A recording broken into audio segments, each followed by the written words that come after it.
Hey guys, welcome back to System Design 103. Today's topic is stateless versus stateful systems.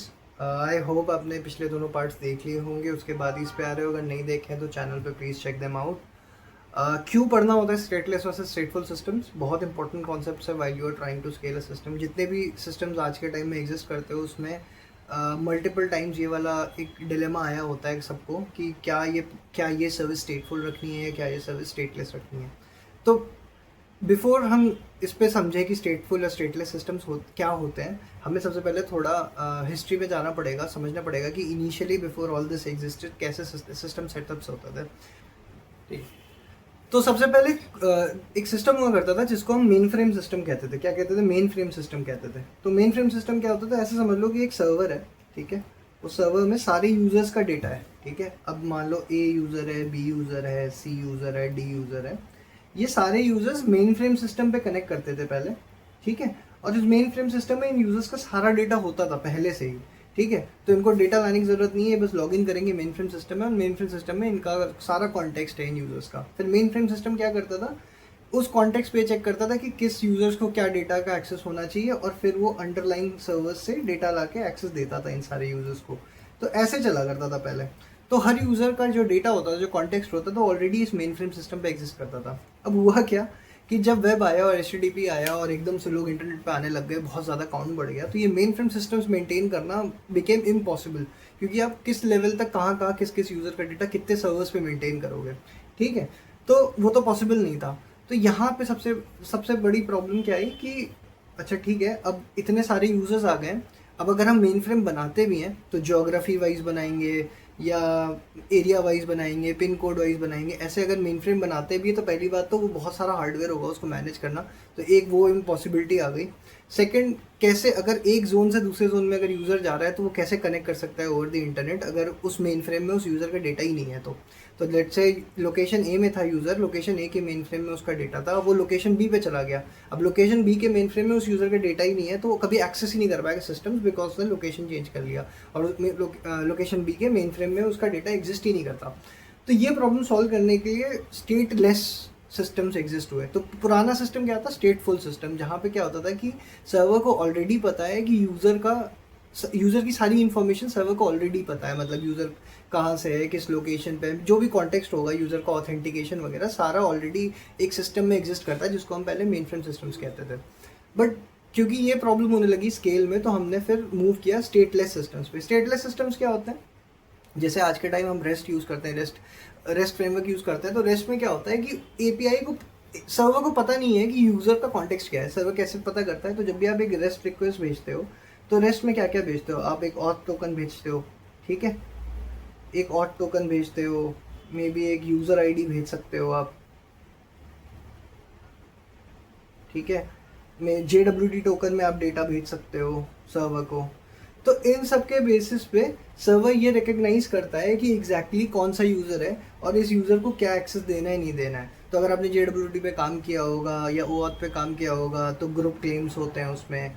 ठीक है, नहीं किया है तो कोई दिक्कत नहीं है. ऐसा समझ लो कि एक एरे आता है, उस एरे में ये बताते हैं हम कि इस यूज़र को किस किस टाइप का एक्सेस देना है. बस ये इतना बेसिक मतलब है, डीप में जाने की ज़रूरत नहीं है अभी इस टॉपिक के लिए.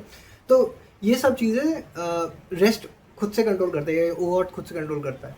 ठीक है, तो ऐसे स्टेटलेस सिस्टम्स का एग्जिस्टेंस हुआ. तो स्टेटफुल क्या है कि यूज़र का डेटा ऑलरेडी सर्वर्स में है और आप बस लॉगिन कर रहे हो और सारा कॉन्टेक्स्ट सर्वर के पास ऑलरेडी है. स्टेटलेस क्या है कि सर्वर के पास कोई कॉन्टेक्स्ट नहीं है, आप खुद टोकन्स भेज रहे हो या कुछ JW टोकन भेज रहे हो या कुछ कॉन्टेक्स्ट भेज रहे हो अपनी साइट से, जिससे सर्वर को पता चल रहा है कि आप हो कौन. ठीक है, अब प्रॉब्लम क्या होने लगी? मान लेस हमने बना दिया. ठीक है, अब ये 3 सर्वर्स हैं, A B C. ठीक है, आपने ए पे लॉगिन किया. ठीक है, और फिर आपकी रिक्वेस्ट एक लोड बैलेंसर से होके बी पे चली गई. ये ए था, ये बी था, ये सी था और आप क्लाइंट हो. ठीक है, तो डायरेक्टली इन सर्वर्स पे तो डेटा जाता नहीं है. पहले तो अगर लोड बैलेंसर नहीं पता है तो लोड बैलेंसर क्या होता है ऐसे समझ लो, एक बस कंडक्टर है. बस कंडक्टर टिकट देता है ना. तो आप आए, आपने पूछा बस कंडक्टर से मुझे यहाँ का टिकट दे दो. एक बस कंडक्टर देखता है कि जगह है कि नहीं बस में और आपको एक टिकट दे देता है और सीट दे देता है, यहाँ बैठना है आपको जाके. अगर सीट नहीं होगी तो आपको रोक के रखेगा या उतार देगा, और सीट होगी तो जहाँ की सीट होगी वहाँ का टिकट दे देगा. तो ऐसे समझ लो लोड बैलेंसर क्या करता है? ट्रैफिक को डिस्ट्रीब्यूट कर देता है ABC में. ए में जाएगा या बी में जाएगा या सी में जाएगा, ये समझ लो 3 सीटें हैं जो खाली है या खाली हो सकती है नहीं हो सकती। तो ये काम लोड बैलेंसर का होता है। तो ये लोड बैलेंसर है, ठीक है। तो लोड बैलेंसर के पास आप जाओगे, आप बोलोगे भाई मेरे को सीट चाहिए, वो देगा ठीक है ए पे चले जाओ या बी पे चले जाओ या सी पे चले जाओ। तो बेसिक काम है, और भी बहुत सारी चीज़ें होती है जो लोड बैलेंसर करता है, बट वो अभी इस टॉपिक में डिस्कस करने की ज़रूरत नहीं है, ठीक। अब प्रॉब्लम क्या होगी कि आपने ए पे लॉगिन कर लिया, लेकिन आपकी जो सेकंड रिक्वेस्ट थी वो बी पे चली गई, बी वाले इंस्टेंस पे। तो क्या हुआ, बी के पास तो आपका कोई कॉन्टेक्स्ट ही नहीं है, उसको तो पता ही नहीं कि आपका टोकन क्या है, कैसे मुझे वेरीफाई करना है कि ये सही यूज़र है नहीं है, ठीक है। तो स्टेटलेस में ये प्रॉब्लम आने लग गई। तो क्या किया उन्होंने कि ए बी सी के अलावा एक स्टेट मेंटेन करने के लिए अलग डेटाबेस मेंटेन करने लग गए, या एक अलग कैशे। तो कैसे होगा, जैसे मान लो एक मोंगोडीबी है, यहाँ पे मोंगोडीबी हमने पिछले टॉपिक में पढ़ा था। मोंगोडीबी एक नो एसक्यूएल डेटाबेस है, या मे बी एक रेडिस कैशे। कैशे अगर नहीं पता तो कैशे क्या होता है, कैशे की value pair in memory hash map है, ऐसा समझ लो कि बस एक हैश मैप है, उसमें एक की होता है और एक वैल्यू होता है, बस इतना है। तो हैश मैप में आप डेटा डालोगे और रीड करोगे, तो ये हैश मैप है और ये इन मेमोरी होता है, ठीक है। तो इसको रेडिस कहते हैं, ठीक है।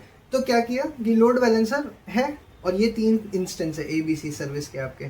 तो ये क्या करते हैं कि जब आप लॉगिन करते हो ना, तो ये मोंगोडीबी या हैश मैप में, इस रेडिस में आपका जो सेशन है, सेशन में क्या हो सकता है, जैसे आपका नाम, आपका लॉगिन टाइम, ठीक है, आप कब तक आपका ऑथेंटिकेशन वैलिड है, ये सारी डिटेल्स जो बेसिक डिटेल्स होंगे आपके यूज़र के, वो इसमें मोंगोडीबी में या रेडिस कैशे में सेव कर लिया है। और फिर ये जो सर्वर्स है ना, ये डायरेक्टली इस रेडिस से या मोंगोडीबी से रीड करके ये चेक कर ले रहे हैं कि ठीक है, ये जो रिक्वेस्ट आई है मेरे पास, इसमें जो ये टोकन मिला है मुझे, ये JWT टोकन मिला है, जो भी ऑथराइजेशन मिला है मुझे, क्या वो वैलिड है या नहीं है। तो वो चेक कर लेते हैं यहाँ से, ठीक है। वो इस रेडिस या मोंगोडीबी से चेक करते हैं। तो ऐसे स्टेटलेस कंपोनेंट्स या स्टेटलेस सर्विसेज डेवलप हुई, ठीक है। तो ये तो हो गया बेसिक सेटअप, ठीक है। कॉन्सेप्ट समझ लिया आप दोनों। अब इसको रियल वर्ल्ड सिनेरियोज में, रियल वर्ल्ड सिस्टम्स में देखते हैं कि कैसे ये प्ले आउट करता है। तो कुछ रियल वर्ल्ड सिस्टम देखेंगे, बहुत डिटेल में नहीं जाएंगे, बस हम ये देखेंगे स्टेटफुल एंड स्टेटलेस एपीआईज कब कैसे कैसे बनी है इन सिस्टम्स में। तो जैसे इंस्टाग्राम है, ठीक है। इंस्टाग्राम के केस में जो आपकी यूज़र फीड एपीआई है, ये स्टेटलेस है, ठीक है। और जो यूज़र लॉगिन एपीआई है आपकी, ये स्टेटफुल है, ठीक। अब ऐसा क्यों है, क्योंकि दोनों में तो टोकन हो सकता है आपका, ठीक है। तो यूज़र फीड स्टेटलेस है और यूज़र लॉगिन स्टेटफुल है, ऐसा क्यों। तो यूज़र फीड एपीआई कैसी होगी आपकी, ये एक एपीआई होगी, राइट। एक एपीआई कॉल करोगे आप, रेस्ट एपीआई होगी, आप उस पर कॉल करोगे। तो जब आप उस पर कॉल करोगे तो आप एक टोकन ये भेजोगे या कोई आइडेंटिफिकेशन भेजोगे, करेक्ट, क्योंकि आपने लॉगिन पहले से कर रखा है, आपके पास कोई आइडेंटिफिकेशन होगा, तो और टोकन होगा, JWT टोकन, कुछ भी टोकन हो सकता है, किसी एक तरह का ऑथराइजेशन या ऑथेंटिकेशन आप भेजोगे उसको। उससे आपके यूज़र का जो भी कॉन्टेक्स्ट है वो सर्वर को मिल जाएगा, ठीक। तो जैसे मान लो मैंने एक ऑथेंटिकेशन टोकन के अगेंस्ट आपका जो भी यूज़र आईडी है या जो भी डिटेल्स आपके यूज़र की मैंने सेव कर रखी है कहीं पे ऑलरेडी, एक रेडिस में या मोंगोडीबी कहीं पे भी सेव कर रखी है, सेशन में, कुकी में। तो आप जब टोकन भेज रहे हो तो मुझे आपके यूज़र के डिटेल्स मिल जाएंगे उस टोकन से या उस कुकी से, ठीक। लेकिन जब आप लॉगिन कर रहे हो तो आपका और सर्वर का रिलेशन अभी तक बना नहीं है। और ये जो रिलेशन है ना, ये मल्टी स्टेप होता है। ऐसा नहीं होता कि आपने बस रिक्वेस्ट किया, एक टोकन जनरेट हुआ और आपको रिटर्न हो गया। होता क्या है कि जब आप सर्वर को एक लॉगिन का रिक्वेस्ट भेज रहे हो तो आपके पास आइडेंटिफिकेशन के लिए कुछ नहीं है, बस आपकी यूज़र आईडी है। बेसिकली आप रिक्वेस्ट कर रहे हो सर्वर को कि मुझे एक ऑथेंटिकेशन दो ताकि मैं बाकी डेटा एक्सेस कर पाऊँ, करेक्ट। तो जब आप लॉगिन करने के लिए रिक्वेस्ट भेजोगे, आप प्रॉब्ली अपनी यूज़र आईडी भेजोगे। वो सर्वर क्या करेगा, ऑथेंटिकेशन के लिए एक अलग सर्वर सेटअप होता है, एक OAuth सर्वर। अगर आपने OAuth सर्वर पढ़ा हो, OAuth सर्वर एक अलग सेटअप होगा, या कोई भी आइडेंटिटी प्रोवाइडर, IDP कहते हैं उसे। तो एक आइडेंटिटी प्रोवाइडर सर्वर एक अलग से सेटअप होगा जो ये बताएगा कि अच्छा ये यूज़र आईडी का आइडेंटिटी करेक्ट है कि नहीं है। तो वो क्या करेगा, पहले एक सर्वर के पास जाएगा, वो सर्वर दूसरे सर्वर को भेजेगा जो आइडेंटिटी प्रोवाइड करेगा, और फिर वो जो आइडेंटिटी प्रोवाइडर होगा वो आपके लिए टोकन जनरेट करके देगा। तो क्योंकि ये मल्टी स्टेप है, तो जो सर्वर है उसको एक स्टेट मेंटेन करनी पड़ेगी ताकि उसको ये रहे कि हाँ जो ये टोकन जनरेट हो रहा है ये इस पर्टिकुलर रिक्वेस्ट के अगेंस्ट जनरेट हो रहा है। तो इसीलिए लॉगिन एपीआईज जो होती है वो जनरली स्टेटफुल होती है, उनको मेंटेन करना पड़ता है कि जो रिक्वेस्ट आई है और जिसके लिए मैं एक जनरेट कर रहा हूँ टोकन, ये पूरा कॉन्टेक्स्ट मेंटेन हो, ठीक। तो इंस्टाग्राम में ये होता है। सेकेंड, जैसे चैट एप्लीकेशंस हो गई, तो चैट एप्लीकेशंस में क्या हो सकता है, जैसे व्हाट्सएप हो गया। व्हाट्सएप का तो वैसे लॉजिक अलग है, बट लेट्स से कोई ऑनलाइन मैसेंजर है आपका, जैसे पहले याहू मैसेंजर हुआ करता था। तो याहू मैसेंजर में क्या होगा या कोई भी XYZ मैसेंजर जो चैट एप्लीकेशन है आपकी, तो उसमें जब आप पब्लिश कर रहे हो कोई मैसेज, ठीक है, तो पब्लिश करते टाइम आपका स्टेटलेस हो गया, क्योंकि आप जब पब्लिश कर रहे हो, जब भी API कॉल कर रहे हो पब्लिश करने के लिए, तो आप अपना ऑथेंटिकेशन ऑलरेडी उसे सेंड कर रहे हो कि ये मेरा ऑथेंटिकेशन है, मेरा रिलेशन बना हुआ है। लेकिन अगर आपको हिस्ट्री मेंटेन करनी है आपकी, आपके क्लाइंट पे हमेशा हिस्ट्री मेंटेन रहनी चाहिए चैट की, तो उसके लिए स्टेट मेंटेन करके रखना पड़ेगा सर्वर को, ताकि वो बार बार लोड ना करना पड़े उसे। वरना वो क्या करेगा, हर बार आप जब भी ओपन करोगे वो रिक्वेस्ट करेगा, सारा सेशन लोड करेगा, सारे मैसेजेस लोड करके फिर दिखाएगा, तो वो तो एक अच्छा यूज़र भी मतलब यूज़र एक्सपीरियंस होगा नहीं। तो उसको क्या करना पड़ेगा, आपके चैट हिस्ट्री के लिए उसे सेशन मेंटेन करना पड़ेगा, तो ये स्टेटफुल होता है।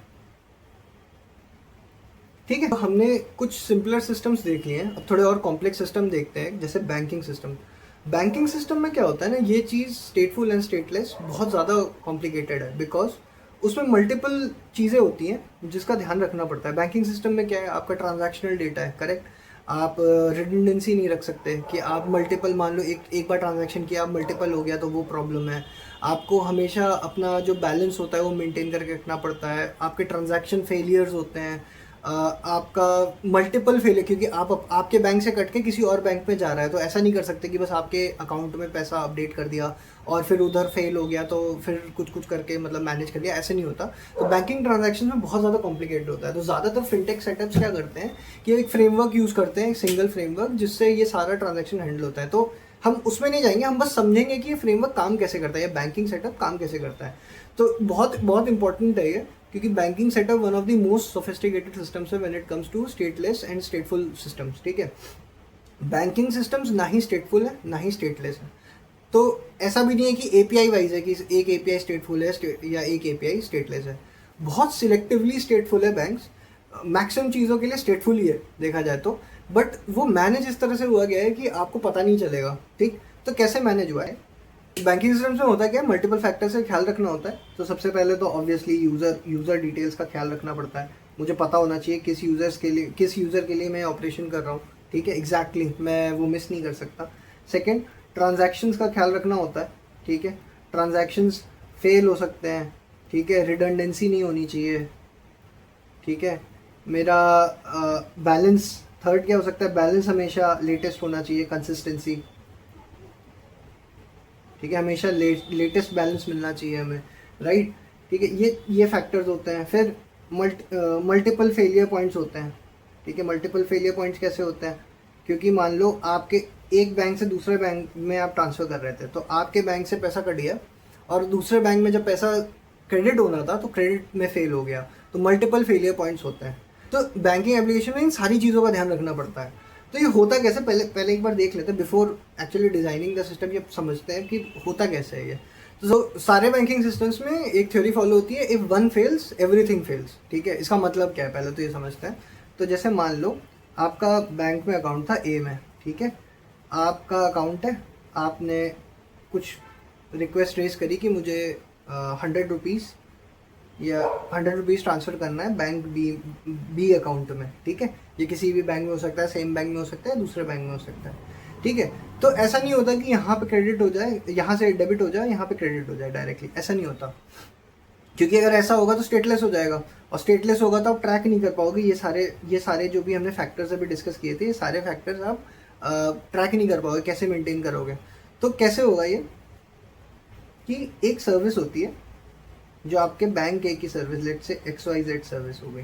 ठीक है, ये XYZ सर्विस को रिक्वेस्ट जाती है पहले 100 रुपये ट्रांसफ़र करने की। ठीक है, ये XYZ सर्विस एक ABC सर्विस को बोलती है, ठीक है, कि भाई ये ट्रांजैक्शन मुझे कंप्लीट करना है। ठीक, फिर ये ABC सर्विस जो होती है ना, ये एक्चुअल ट्रांजैक्शन करती है। ठीक है, ये ABC जो सर्विस होती है ये एक्चुअल ट्रांजैक्शन कंप्लीट करके कंफर्मेशन देती है कि ये ट्रांजैक्शन हुआ कि नहीं हुआ। अब ये जो XYZ सर्विस है ना, ये होता है स्टेटलेस आपका। ये XYZ सर्विस जो होती है ये स्टेटलेस होती है आपकी, और ये जो ABC होती है ना, ये स्टेटफुल होती है। ठीक है, तो ऐसा कैसे होता है, तो XYZ को तो आपने बता दिया कि मुझे ट्रांजैक्शन करना है, तो XYZ ने कहा ठीक है, मैं ट्रांजैक्शन रेज कर देता हूँ, मैं स्टार्ट कर देता हूँ ये ट्रांजैक्शन। और वो क्या करता है, ABC को फॉरवर्ड कर देता है कि ये ट्रांजैक्शन स्टार्ट कर दो। अब ABC सर्विस क्या होती है, क्योंकि ये स्टेटफुल है, तो ये एक ट्रांजैक्शन बनाती है। ट्रांजैक्शन बनाने का मतलब क्या होता है, एक चीज़ होती है जिसको कहते हैं आइडेम्पोटेंसी की।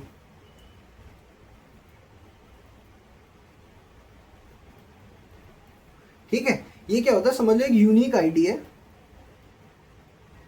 For each transaction. तो हर ट्रांजैक्शन के लिए एक यूनिक आईडी जनरेट करता है एबीसी। ठीक, और इसी यूनिक आईडी के अगेंस्ट वो स्टेटस अपडेट करता है कि ये ट्रांजैक्शन पास हुआ या फेल हुआ। ठीक, अब क्या करता है एबीसी कि क्योंकि ये स्टेटफुल है, तो ये जब भी इसके पास कोई नई रिक्वेस्ट आई, जैसे XYZ से एक नई रिक्वेस्ट आई एबीसी के पास, तो चेक करेगा कि क्या ये जो यूनिक आईडी है क्या ये जनरेट हो चुकी है या नहीं हो चुकी है।